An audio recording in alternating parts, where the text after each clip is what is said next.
2018 Aston Martin Valkyrie. One of Britain's most iconic automakers, Aston Martin is mostly known for its exquisite grand tour and fast race cars. While not the kind of automaker you'd go to in order to buy a supercar, Aston Martin made a small first step into this segment in 2009 with the bespoke 1-77. In 2016, the Brits launched their second supercar, the Vulcan, but only as a track car. It was followed by a beefed-up AMR Pro version in 2017, but Aston Martin isn't going to stop here. Following a partnership with Red Bull Racing, Aston Martin created the MRB001, an innovative concept car that will go into production under the Valkyrie name. Developed with input from Formula One genius Adrian Newey, the Valkyrie was designed with the most aggressive aerodynamics in mind and many of the techniques used in professional racing. Newey is also looking to achieve a 1:1 power-to-weight ratio, something only Koenigsegg obtained with the limited edition 1:1 supercars. Set to use a naturally aspirated V12 engine to move about, the Valkyrie will be produced in both road-legal and race-only versions. Production of both will be very limited, so it's safe to assume that it will be highly expensive. Very similar to the prototype, the Valkyrie employs a radical design that has very little in common with modern supercars. Apart from the prototype-inspired body shape, the Valkyrie is unlike other production cars, featuring innovative aerodynamics that seem more extreme than even those developed for full-fledged race cars.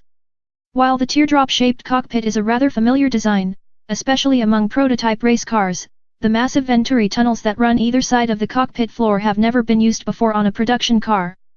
Drawing huge quantities of air beneath the car to feed the rear diffuser, these tunnels enable the car to generate extraordinary levels of downforce while keeping the upper body surfaces free from additional aerodynamic devices that would spoil the purity of the styling.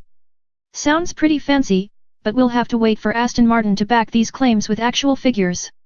Much like the MRB001 prototype, the Valkyrie uses discrete rear-facing cameras instead of traditional side mirrors, in order to avoid any unwanted aerodynamic disturbance or stylistic clutter. While all of the above are identical to the MRB001, there are quite a few features that have been updated for the Valkyrie. One of the biggest changes are the openings in the body surface between the cockpit and front wheel arches, which brought considerable gains in front downforce.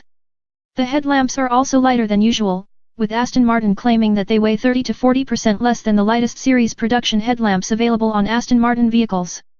The small badge on the nose was also redesigned, mostly because it was considered too heavy.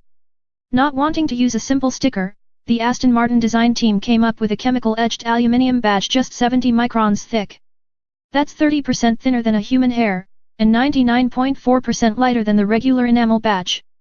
Granted, it sounds like a rather useless addition to a supercar, because let's face it, a regular badge isn't that heavy, but I guess it's the kind of attention to detail you'd expect from an exclusive vehicle. Around back, Aston Martin brags about having developed the smallest center high-mounted stop light. Specifically, the red light mounted on the tip of the small shark fin that runs down the spine of the car's airbox is just 5.5 mm wide and 9.5 mm high. Why is this important? In the company's own words, it's evidence of how every element of the Aston Martin Valkyrie is scrutinized in the pursuit of eliminating unnecessary weight and drag.